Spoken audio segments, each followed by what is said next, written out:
네, 명절 잘 보내셨어요? 자, 서로 주변 인사 한번 하시죠. 사랑합니다. 축복합니다.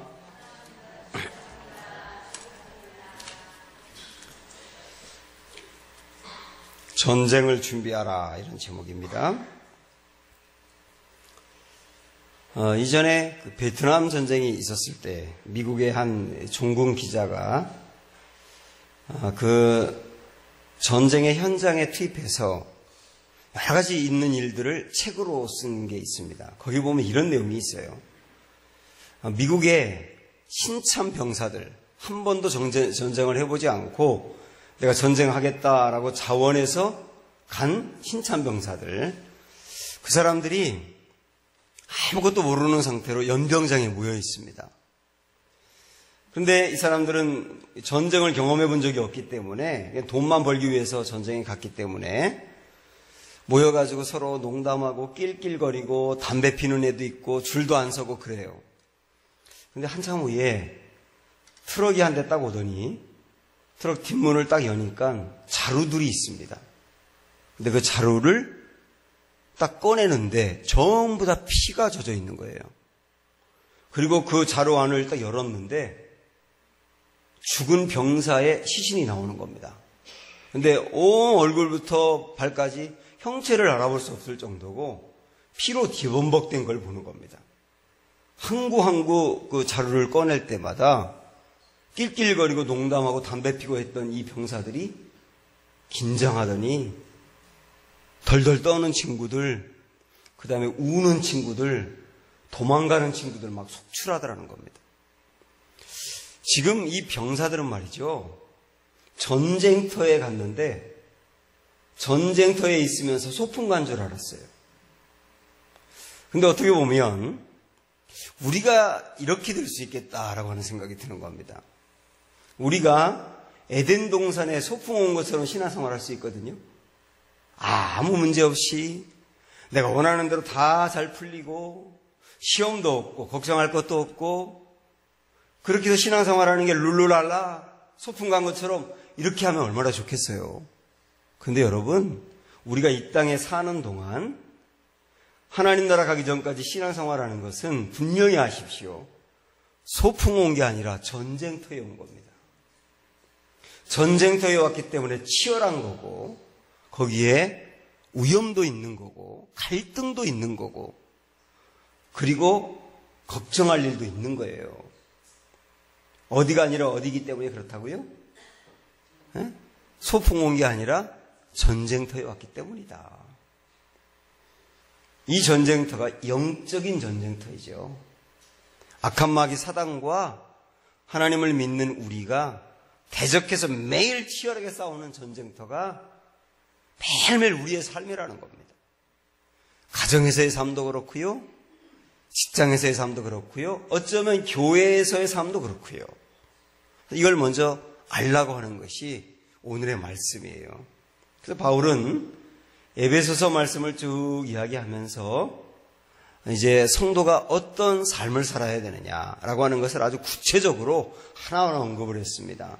특별히 부부간의 관계, 부모와 자녀와의 관계, 그리고 직장 생활에서의 어떤 모습으로 생활을 해야 할 것이냐까지 이야기한 다음에 그 다음에 바울은 이제 마지막으로 쓰면서 영적 전쟁을 얘기하고 있어요.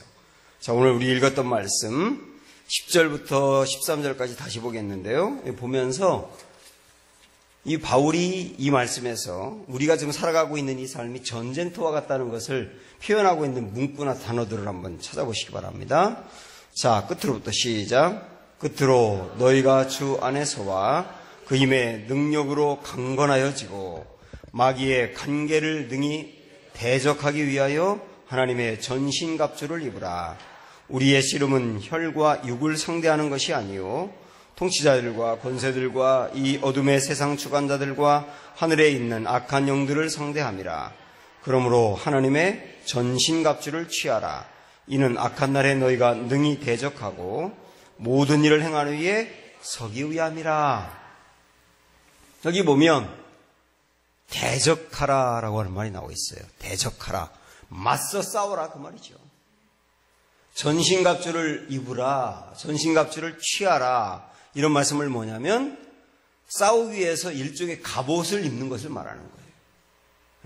영적인 갑옷을 든든히 입어야 한다. 이런 얘기고요. 여기 씨름은 이렇게 나와 있지 않습니까? 이 씨름은 전쟁을 말하는 겁니다. 우리가 서 있는 자리가 이와 같다.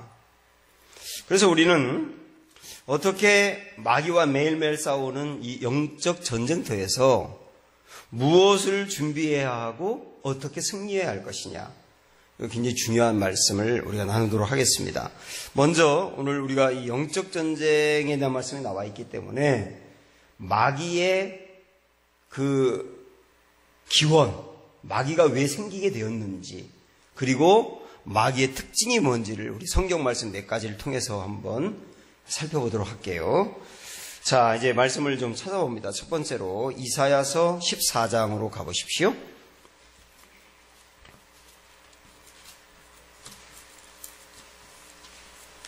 이사야 14장 12절부터 14절.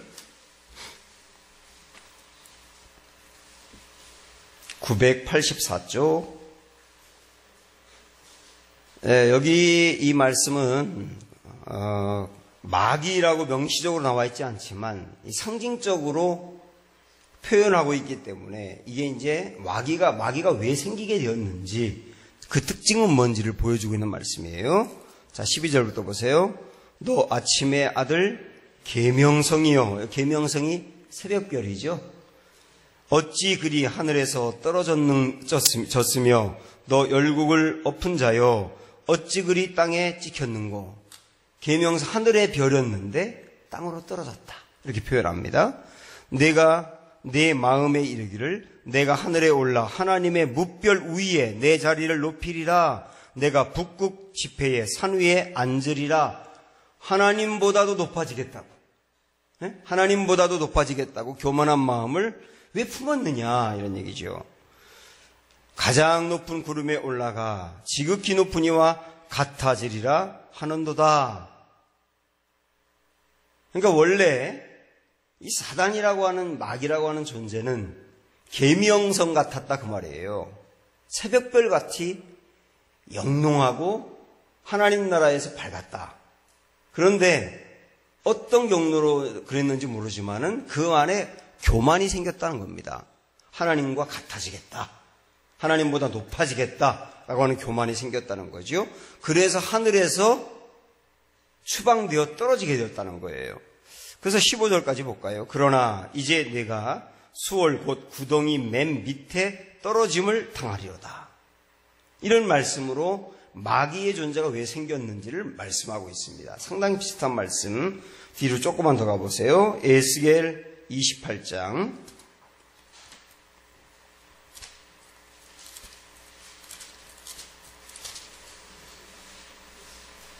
에스겔 28장 13절부터 봅니다.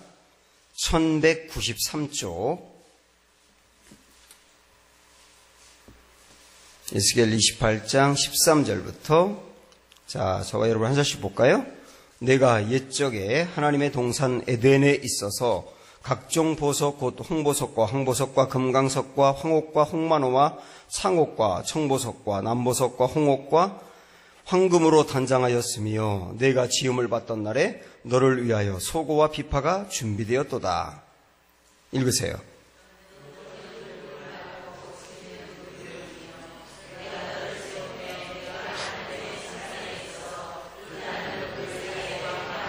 이전에 그랬다는 거죠. 이전에 여기 구룹이미여 그랬는데 구룹이라는 게 천사를 말하는 거예요.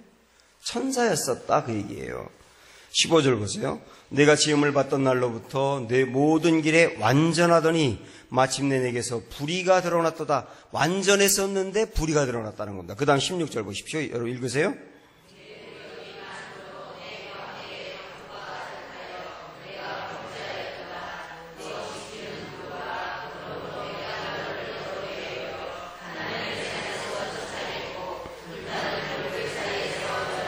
네, 범죄를 저지름으로 인해서 하나님의 산에서 쫓겨났다. 추방됐다는 거죠. 그 범죄가 뭔지 17절에 나옵니다. 내가 아름다움으로 마음이 교만하였으며 내가 영화로움으로 내 지혜를 더럽혔으며 내가 너를 땅에 던져 왕들 앞에 두어 그들의 구경거리가 되게 하였도다. 이사야 말씀이나 이 말씀이나 똑같지 않습니까?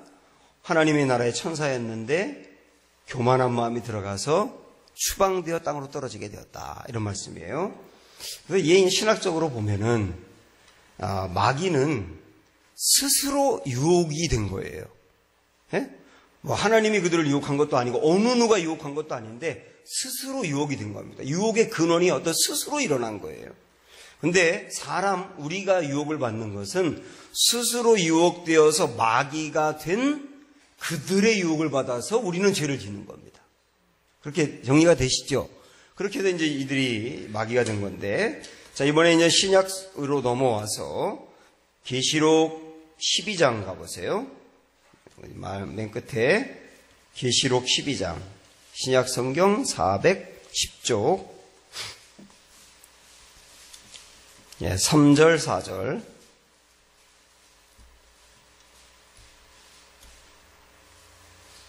12장 3절 4절 시작. 하늘에 또 다른 이적이 보이니 보라 한 큰 붉은 용이 있어 머리가 7이요 뿔이 10이라.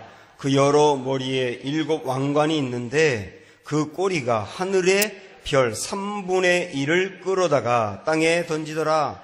용이 해산하려는 여자 앞에서 그가 해산하면 그 아이를 삼키고자 하더니 큰 용이 있다고 나오면서 이 큰 용이 하늘의 별 3분의 1을 끌고서 떨어졌다는 거예요. 그럼 이 큰 용이 누굴까? 9절로 넘어가 보세요. 9절 시작. 큰 용이 내쫓기니 옛뱀 곧 마귀라고도 하고 사단이라고도 하며 온 천하를 꿰는 자라. 그가 땅으로 내쫓기니 그의 사자들도 그와 함께 내쫓기니라. 큰 용이 누구라고요? 사단, 마귀라고요. 사단과 마귀는 똑같은 존재를 두 가지 이름으로 쓰는 겁니다. 어떤 때는 마귀라고 쓰기도 하고 사단이라고 쓰기도 해요. 존재가 다른 게 아니에요. 똑같은 존재예요. 근데 마귀 사단으로부터 조종받아서 일하는 일종의 그 병사 같은 존재가 귀신인 거예요. 그렇게 이제 질서를 조금 나눠보면 우리가 좀 알 수 있는데, 어쨌든 그 사단 마귀가 하늘에서 내쫓기면서 별 3분의 1을 데리고 왔다는 것은 천사들의 3분의 1을 끌고 함께 떨어졌다는 얘기예요. 대대적인 교만함이 있었던 것이죠. 그게 마귀의 존재가 되었다. 이렇게 볼 수가 있습니다. 자, 여기까지 보면은 이 마귀가 왜 생겼는지 우리가 근원을 파악했지 않습니까? 기원을 파악했잖아요. 근데 이 마귀의 중요한 특징이 뭐였어요? 네? 왜 그들이 쫓겨났다고 되어 있습니까? 교만이라는 거예요. 교만. 마귀의 매우 중요한 특징이 교만이다. 그래서 그거는 우리에게 마귀가 어떤 죄를 짓도록 부추기느냐 하면 자꾸 교만하도록 부추긴다는 거예요. 그걸 여러분 하나 딱 붙드시고, 그 다음에는 이제 요한복음으로 가서 우리 예수님의 말씀을 한번 보겠습니다. 요한복음 8장 44절.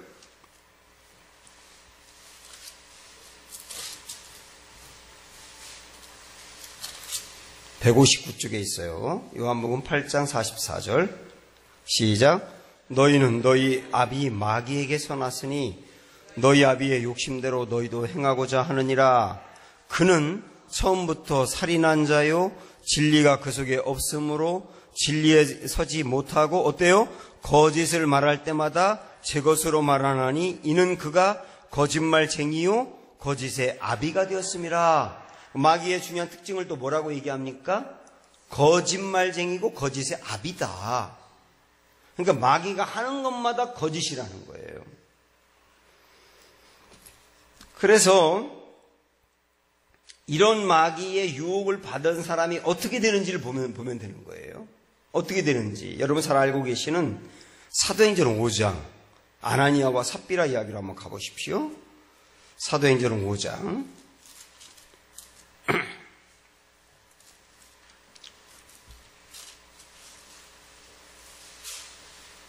사도행전 5장 찾아놓으시고 잠깐 절보세요. 자, 아나니아와 삽비라, 이 사람들은 굉장히 헌신적인 성도였어요. 어느 정도냐면 자기가 가지고 있는 재산 다 팔아서 하나님께 드리겠다고 결단할 정도로 헌신적인 분이었어요. 여러분, 이런 사람들을 보기가 쉽지 않죠. 어느 누가 자기 재산 다 팔아서 하나님께 바치겠다고 합니까? 이 정도로 헌신적인 성도였는데, 그런데 어떻게 됐느냐? 3절로 보세요. 5장 3절 시작. 베드로가 이르되 아나니아야 어찌하여 사단이 내 마음에 가득하여 내가 성령을 속이고 땅값 얼마를 감추었느냐? 자, 여기 보면 이게 굉장히 긴장할 말씀이 나와 있어요. 아나니아가 자기의 재산을 다 팔아서 하나님께 드리겠다고 작정할 정도로 상당히 헌신적인 성도였는데, 근데 그 속에 사단이 가득하게 했다고 나옵니다. 예? 여러분, 성령도 우리를 가득 지배하는 것을 성령 충만이라고 하는데요, 사단도 어떤 사람을 가득 지배할 수 있다는 거예요. 가득했다고 나오지 않습니까? 그랬더니 어떻게 되느냐?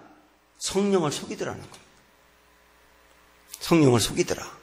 사단이 거짓말쟁이요, 거짓의 압이라고 돼 있지 않습니까? 그 예로 아나니아와 삽비라 얘기가 정확히 맞는 거예요. 그 속에 들어가서 지배하면 거짓으로 행한다는 겁니다. 그렇게 신실했던 사람도.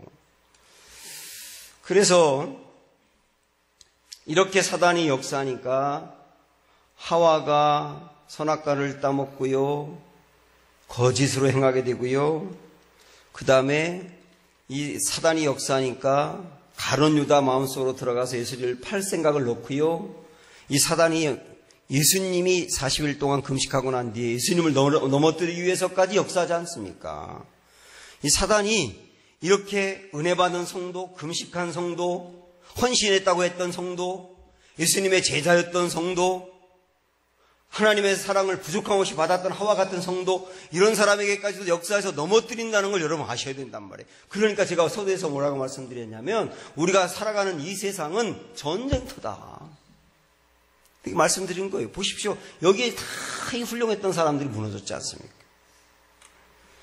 지금까지 이 말씀을 정리하면서 사단의 중요한 특징은 이 교만하게 만들고 거짓말하게 만들면서 유혹하는 거였어요. 유혹의 특징을 보았습니다. 그래서 일종의 유혹에 하는 그 사단을 놓고 보면 뱀 같은 유혹자다, 이렇게 볼 수가 있어요. 근데 사단이 뱀같이 유혹만 하는 게 아니에요. 이번엔 반대로 사자 같은 파괴자도 되는 겁니다. 그 정반대의 모습이 사단에게 있거든요. 살살 유혹해서 천사처럼 가장하면서 이렇게 유혹해서 무너뜨리게만 하는 게 아니라 어떤 때는요, 내가 가지고 있는 좋은 것을 뺏어간다니까요. 자, 보세요. 베드로전서 5장 8절로 가보시죠.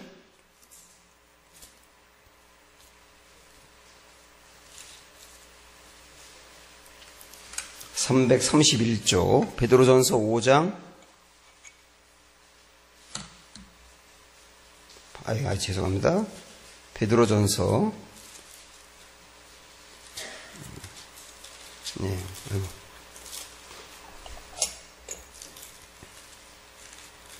5장 8절 382조 시작.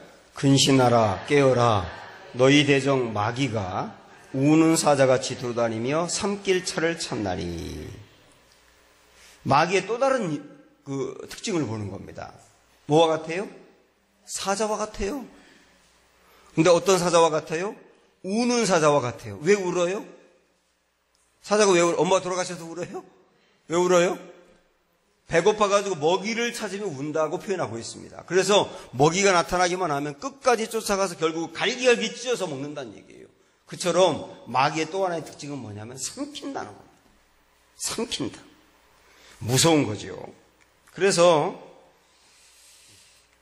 계시록 9장 11절 그냥 여기 찾지는 않겠습니다만은 계시록 9장 11절에 보면은 마귀 사단의 이름을 아불로온이라고 표현하고 있어요. 아불로온. 근데 아불로온이라는 말이 파괴자라는 뜻이에요. 그래서 마귀의 중요한 특징 또 하나는 파괴한다.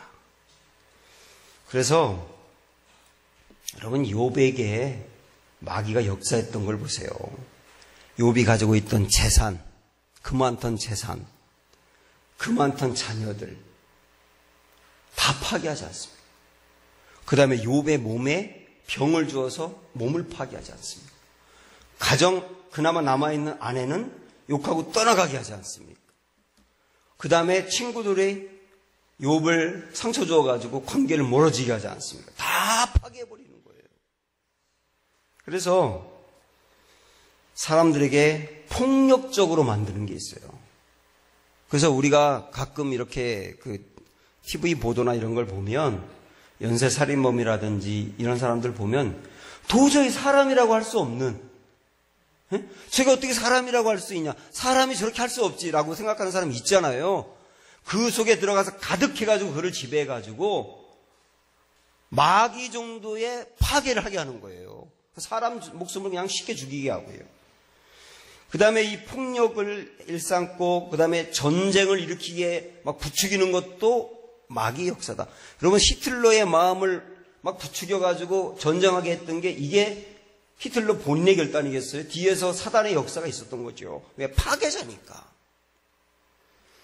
그래서 지금도 어떤 사람의 마음에 도박을 하게 하고 마약을 하게 하고 불륜을 저지르게 해가지고 그 사람의 인생을 파괴하고요, 가정을 파괴하고요, 그것 때문에 신앙도 파괴되는 경우도 있어요. 파괴자란 말입니다. 때로는 이 마귀가 질병을 준다는 것도 아셔야 합니다. 모든 질병이 다 마귀가 주는 것은 아니지만은 성경에 보면은 우리 예수님이 마귀 그 병을 고칠 때 귀신을 먼저 쫓아내고 병 고쳤다는 말씀 그렇게 많이 나옵니다. 누가복음 13장에 봐도 허리가 굽어있는 여인을 고칠 때도 그냥 그 여인의 병만 고친 게 아니라 마귀 귀신을 내쫓고 그 다음에 병을 고쳤다 그랬거든요. 그러니까 그 여인이 허리가 굽은 채로 이 육신의 병에 고통당하게 된 이유는 마귀가 지배했기 때문이에요. 마귀는 지금도 우리에게 질병을 줄 수가 있다. 그런 질병은 약을 먹는다고 낫는 게 아니라 마귀를 쫓아내야 낫는 거예요. 그러니까 이런 다양한 일들을 마귀가 한다는 걸 놓고 보면 마귀가 하는 중요한 특징 하나는 파괴사다. 뱀같이 유혹하기도 하지만 사단같이 파괴하기도 한다. 여러분, 이거를 알고 계셔야 되기 때문에 제가 성경을 근거로 상세하게 말씀을 드린 겁니다. 자, 그렇다면 이제 우리가 이 마귀와 어떻게 싸워야 될 것이냐, 맞서 싸워야 될 것이냐, 이 싸움의 내용을 이제 보도록 하겠는데, 먼저 우리가 싸울 때 싸움의 대상이 누군지를 정확히 아셔야 합니다. 12절 말씀, 오늘 본문으로 돌아왔어요. 12절 보시죠. 시작. 우리의 씨름은 혈과 육을 상대하는 것이 아니요, 통치자들과 권세들과 이 어둠의 세상 주관자들과 하늘에 있는 악한 영들을 상대함이라. 우리가 상대해야 하지 말아야 될 대상이 하나 나오고 상대해야 될 대상이 나오죠. 누구와 상대하면 안 된다고요? 혈과 육을 상대하면 안 된다고요. 혈과 육이 누굽니까? 사람이에요, 사람. 사람. 우리가 영적 전쟁을 할 때는 사람과 싸우면 안 된다는 겁니다. 사람과 싸울 게 아니라 그 배후에서 조종하고 역사하는, 여기 보면은 이렇게 나와요. 통치자들, 권세자들, 어둠의 세상 주관자들, 하늘에 있는 악한 영들. 그냥 통칭해서 마귀. 이렇게 보시면 돼요. 통칭해서 마귀. 여러분 아마 시골에서 이전에 사셨던 분들은 닭싸움 하는 거를 보신 적 있을 텐데, 닭싸움을 시킬 때 어떻게 하죠? 그냥 이렇게 닭을 2마리 놓고 싸워 그러면 싸웁니까? 걔네도 다 집안에서 함께 살았었는데 안 싸우잖아요. 2마리를 딱 이렇게 한 사람이 잡고 부리로 이렇게 부딪힙니다. 자꾸 부딪힙니다. 부리로 이제 콕 찢게 만들고 그러면은 서서히 걔가 이제 눈빛이 빨갛게 달가지면서 이게 막 털이 올라오면서 화가 나기 시작해요. 자꾸 부딪히면 나중에는 딱 내려놓으면 피 터지게 싸웁니다. 그게 닭싸움인데, 이 닭싸움이 영적 싸움 같아요. 뒤에서 큰 손이 잡고 부추기는 거예요. 부추기는 거. 근데 닭들은 큰 손이 부추기는데 그걸 보지 못하고 그 앞에 있는 다른 닭하고 싸우는 거죠. 그래서 닭대가리라 그러는 거예요. 또 우리의 영적 전쟁이 그렇게 될 수 있다. 뒤에서 큰 손이 나를 잡아서 부추기는데 자꾸 내 마음에 상처를 주게 하는데 내 가족들로부터 상처받게 하고 교인들로부터 상처받게 하고 시험에 들게 하는데 우리는 잘못하면 닭처럼 그 사람과 싸울 수 있다. 그래서 대상을 정확히 알아라. 누구와 상대하면 안 된다고요? 혈과 육을 상대하면 안 된다고요. 우리의 상대는 마귀다. 이걸 정확히 아시면서 자, 오늘 기왕에 이 영적 전쟁에 대해서 말씀드리니까 좀 제가 구체적으로 좀 말씀드리고 싶거든요. 그래서 사단이 이 뒤 배후에서 이렇게 조종하고 역사한다고 그랬는데요. 이 역사하는 그 내용들, 구체적으로 어떤 방법으로 어떤 상황에서 역사하는지 요거까지 좀 말씀드리고 싶어요. 제가 이제 윌리엄 거널이라고 하는 사람이 이야기했던 내용을 좀 여러분에게 전하고 싶습니다. 6가지 정도 상황에서 마귀가 주로 역사한다는 겁니다. 첫 번째는 한 사람이 구원을 받고 난 다음에 영적 전쟁은 치열하다는 겁니다. 우리는 이제 구원받고 나면 내 영이 새로워졌기 때문에 마냥 좋기만 하고 그 다음에 이제 내가 구원받았으니까 주님이 내 안에 계시니까 죄도 안 짓고 그 다음에 원하는 건 다 얻고 신앙생활이 아주 행복할 거라고 생각하는데 실질적으로는 구원받고 난 뒤에 존 웨슬리도 그랬는데 그 구원받은 감격과 기쁨이 일주일을 넘기는 사람이 별로 없더라는 거예요. 그 안에 갈등이 생겨버린다는 겁니다. 오히려 갈등이 똑바로 신앙생활 하려고 하다 보니까 이제 마귀가 뒤에서 부추기면서 갈등이 일어나게 되는 거예요.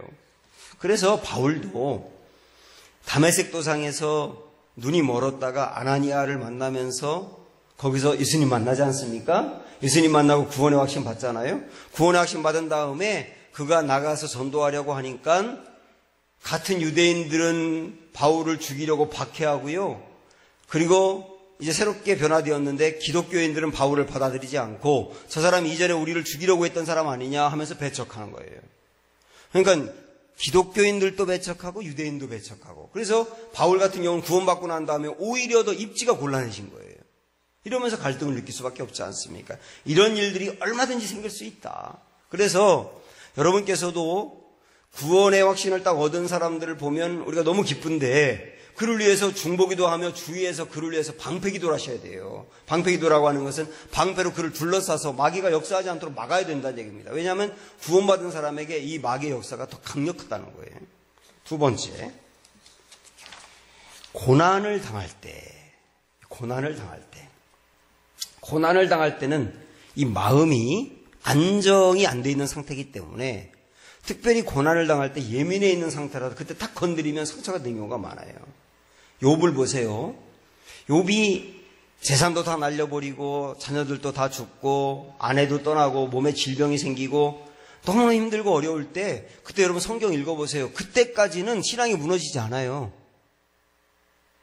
네? 다 잃어버렸을 때도 주신 자도 하나님이시오 거두신 자 하나님이시다.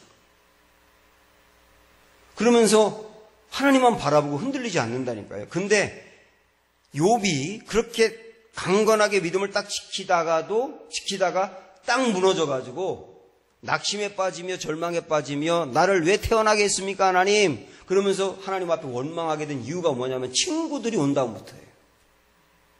응? 친구들이 와가지고 위로한다고 하면서 율법주의를 가지고 너 얼마나 죄를 졌으면 이런 고난을 당하냐. 그거 회개 먼저 해야 돼. 그러면서 하나님의 말씀이라고 하면서 하나님의 말씀 갖고 공격을 하는 거예요. 여러분 이런 사람들이 있다니까요. 말씀이라고 하면서 이거 갖고서 무기로 사용한다니까요. 욥의 친구들이 그러니까 욥이 그 다음부터 친구들이 온 다음부터 하나님에 대한 섭섭함이 생기는 거예요. 오히려. 여러분 이걸 잘 생각을 해보면 고난을 당했을 때 마귀가 어떻게 부추기느냐 하면 주위 사람들을 통하여서 위로한다고 하는데 그 위로가 상처가 되는 거예요. 굉장히 예민한 상황이거든요. 그래서 우리가 이제 이 고난을 당할 때 주위 사람들이 말하는 거, 그 사람들의 말이 내게 상처가 될 수 있다고 생각을 하고, 그 다음에 고난을 당할 때 내 마음이 더 예민해서 별것도 아닌 것도 예민하게 받아들일 수 있다는 걸 생각하면서 그때 기도를 많이 하셔야 되는 거예요. 그리고 위로한다고 하는 분들은 사실은 이 성경 말씀으로 위로한다고 하고 뭐 이렇게 여러 가지 위로한다고 하면서 하는 말들이 오히려 고난당한 사람에게 불을 지를 가능성이 있기 때문에 가장 좋은 것은 뭐냐면 그냥 손 잡아주는 거예요. 아무 말 하지 말고 손 잡아주고 기도하겠다고 그렇게 해주는 거가 제일 좋은 거예요. 고난을 당할 때 시험에 들 가능성이 많다. 세 번째, 큰 성공을 이루었을 때, 완전 반대죠. 큰 성공을 이루었을 때 베드로가 마태복음 16장에서 우리 예수님을 주는 그리스도시요 살아계신 하나님의 아들이십니다 라고 정말 아름답게 고백했지 않습니까? 그러니까 우리 예수님께서 칭찬하면서 천국의 열쇠를 내게 주노라 라고 말씀할 정도로 굉장히 귀하게 받지 않습니까? 그때 조금 후에 예수님이 내가 고난당하다가 죽을 거다. 그리고 3일 만에 살아날 거다. 라고 말씀하니까 그때 주님 그럴 일 없습니다. 주님 그러시면 안 됩니다. 제가 주님 돌아가시지 않도록 막을 겁니다. 그러니까 우리 예수님 뭐라고 말해요? 사단아 물러가라 그래요. 베드로야 물러가라 그러지 않고 사단아 물러가라. 이걸 잘 보시면 베드로가 그 좋은 고백을 통하여서 예수님의 칭찬을 한껏 받고 성공했을 때 마귀가 오히려 그 속에 들어와서 예수님의 일을 하는 걸 막더라는 거예요. 이 마귀라고 하는 놈이 얼마나 교묘한지를 알아야 합니다. 사람이 이 성공하고 나면 들떠 있지 않습니까? 들떠 있는 상태를 파고들어서 무너뜨릴 수 있다는 거예요. 그래서 우리 이 성경에 있는 것처럼 선줄로 생각하는 사람은 넘어질까 조심하라고 한 말씀이 내가 잘 나가고 성공할 때 그때 정말 조심해야 된다 그 얘기예요. 그 다음에 네 번째는 게으름에 빠졌을 때 마귀가 역사하기 쉬워요. 다윗이 밧세바를 이제 범하면서 일생일 때 가장 치욕스러운 죄에 넘어진 그때가 어떤 순간이었느냐면 낮잠을 한껏 자고 저녁 무렵에 일어나가지고 왕궁위를 그냥 빈둥거리며 거닐 때, 지금 나라는 전쟁이 일어나가지고 아람과 싸우는데 왕이 내 신하들은 싸우면서 죽어가고 있는데 정신 차리고 기도하거나 그래야 되는데 낮잠을 늘어지게 하고 그냥 놀고 방황하고 그럴 때 마귀가 그 속으로 들어가서 밧세바를 보면서 유혹받겠단 말이에요. 그러니까 사람이 게으름에 빠져 있을 때는 사단이 역사하기가 쉽다는 거예요, 여러분. 그래서 게으름에 빠지지 않도록 늘 깨어 있어야 된다 그 얘기예요. 그 다음에 다섯 번째는 나 혼자 있을 때 유혹에 넘어지기 쉽습니다. 혼자 있을 때. 베드로 이야기를 한 번 더 드리면 베드로가 예수님 모른다고 3번이나 부인할 때 말이죠. 그때 베드로가 혼자 있었어요. 혼자. 만약에 다른 제자들과 함께 있었다고 한다면 나를 보는 다른 제자들이 있고 나를 책망할 것 같은 제자들이 있기 때문에 혼자는 넘어지기가 어려워요. 근데 혼자 있을 때는 넘어지기가 쉽단 말입니다. 그래서 성도들이 정말 중요한 게 뭐냐면 공동체입니다. 공동체. 속회 같은 공동체. 내가 하나님의 말씀을 나누며 함께 기도해주고 서로 세워주는 그런 공동체. 이게 마귀의 유혹으로부터 나를 붙잡아주는 굉장히 중요한 공간이에요. 그래서 꼭 공동체가 있어야 한다 하는 것도 여러분 생각하셔야 됩니다. 하나 더 말씀드리면 육체적으로 피곤할 때도 마귀에 넘어지기가 쉽습니다. 엘리야 생각이 나시죠? 엘리야가 갈멜산에서 엄청난 승리를 거두고 그 다음에 비를 내려달라고 계속 기도하고 그리고 몸이 완전히 피곤해가지고 녹초가 된 상황에서 그때 그냥 흔들려 버리잖아요. 나 데려가 달라 그러고 두려움에 빠져버리고. 그래서 우리 주님께서 그 엘리야를 치료할 때 어떻게 치료하느냐면 먹이고 마시게 하고 재워요. 하나님이 참 치유하는 방법도 참 현실적이에요. 보니까 그냥 뭐 힘내라 이렇게 말씀만 하는 게 아니라 재우더라니까요. 왜 재우겠어요? 피곤하니까 재우지. 그 잠을 자고 일어나서 한껏 먹은 다음에 그 다음에 막 달려가면서 힘을 얻지 않습니까? 그래서 이걸 보면은 우리가 육체가 너무 피곤해도 마귀의 유혹에 걸리기 쉽다 그 얘기예요. 그래서 쉼과 일의 균형을 잘 잡아가는 것도 지혜로운 방법이다. 이렇게 볼 수가 있습니다. 여기까지 좀 현실적으로 우리가 어느 상황에 마귀가 유혹하기 쉬우냐라고 하는 말씀드렸고, 이제 한 가지만 우리가 더 보면, 오늘 이 바울을 통하여 하나님이 우리에게 이 영적인 전쟁터에서 우리가 승리하기 위해서 이제 말씀하는 게 뭐냐면 두 가지입니다, 크게. 하나는 다음 주에 우리가 집중적으로 보려고 하는 전신갑주를 입는 거예요. 전신갑주를 입으라. 이걸 계속 이제 11절도 그리고 13절에서도 강조하고 있지 않습니까? 전신갑주를 입으라. 이 전신갑주가 무엇인지는 이제 14절부터 구체적으로 나오기 때문에 다음 주에 말씀드리고, 오늘은 이거 하나 보겠습니다. 10절 말씀 보시죠. 시작. 끝으로 너희가 주 안에서와 그 힘의 능력으로 강건하여 지고. 그러니까 이 마귀의 그 역사, 유혹, 파괴하려고 하는 그 어떤 힘을 물리치기 위해서 우리가 어떻게 해야 되느냐 하면 이거예요. 강건해지면 되는 겁니다. 강건해지면 된다. 여기서 이 강건이라고 하는 단어, 제가 사실 강건이라는 말을 굉장히 좋아하거든요. 그래서 강건을 아주 강건한 성도가 되기를 원하는 마음으로 제가 자주 이렇게 말씀을 드리는데, 이 강건하다는 게 뭐냐면 쉽게 이렇게 풀어서 말씀드릴 수 있어요. 외부의 영향을 받지 않는 상태예요. 이 강건이랍니다. 외부의 영향을 받지 않는 상태. 외부의 유혹이라든지 외부의 공격이라든지 나를 흔드는 외부의 어려운 상황이라든지 이런 어려운 일을 만나기만 하면 내면이 심하게 흔들리고 막 신앙이 흔들려 버리고 그 다음에 뭐 하나님이 있니 없니 하고 뭐 교회를 나오니 안 나오니 하고 이렇게 너무 막 외부의 환경 때문에 요동이 심한 건 강건한 게 아니에요. 강건한 건 뭐냐면 외부의 유혹도 있고 고난도 있고 흔드는 것도 있지만 물론 흔들릴 수는 있죠. 그러나 중심을 딱 잡고 끝내 그 자리를 지키고 강건하게 나아가는 거, 이게 강건이거든요. 여러분 그렇게 되시길 바랍니다. 강건이 얼마나 좋습니까? 근데 이 강건은 어떻게 되어야 되는 거냐? 자 보세요. 다시 보세요. 10절 끝으로 너희가 주 안에서와 그 힘의 능력으로 강건해지고, 이렇게 말씀합니다. 강건해지는 비결을 말씀하고 있죠. 어떻게 강건해진다고요? 먼저 주 안에서와, 우리가 강건해지는 비결은 주 안에서 강건해진다. 이걸 여러분 이렇게 이해하시면 됩니다. 주님과 내가 친밀한 교제 안에 있을 때, 조금 다르게 말하면 내가 주님의 안에 거할 때, 풍성하고 친밀한 교제가 내게 이루어질 때, 그때 우리는 강건한 상태가 된다는 겁니다. 그때는 마귀를 이긴다는 거예요. 그 다음에 뭐라고 말씀하느냐면 그의 힘의 능력으로 강건해지고, 그분이 내게 공급하시는 힘의 능력, 예수님의 힘의 능력이 뭡니까? 마귀의 일을 멸하신 능력이에요. 마귀의 일을 멸하신 능력.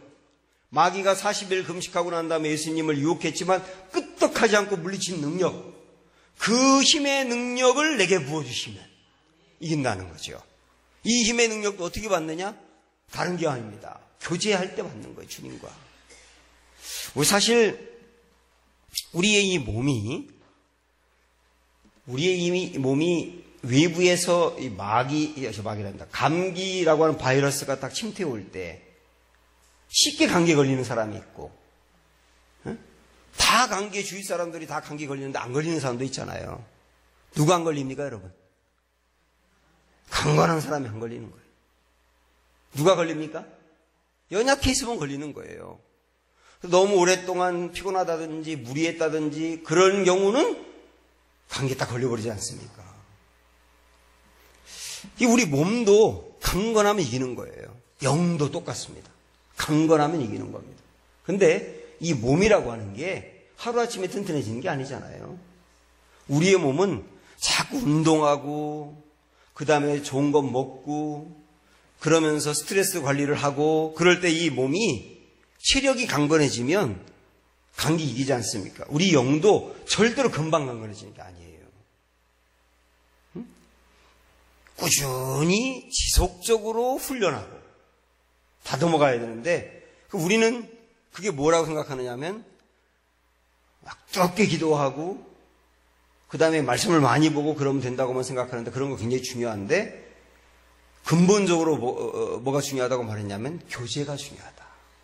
주님과 친밀한 교제를 누리는 거, 이거 자체가 훈련받는 기간이 되는 거고, 그럴 때 우리는 강건해지며 마귀를 물리칠 수 있다.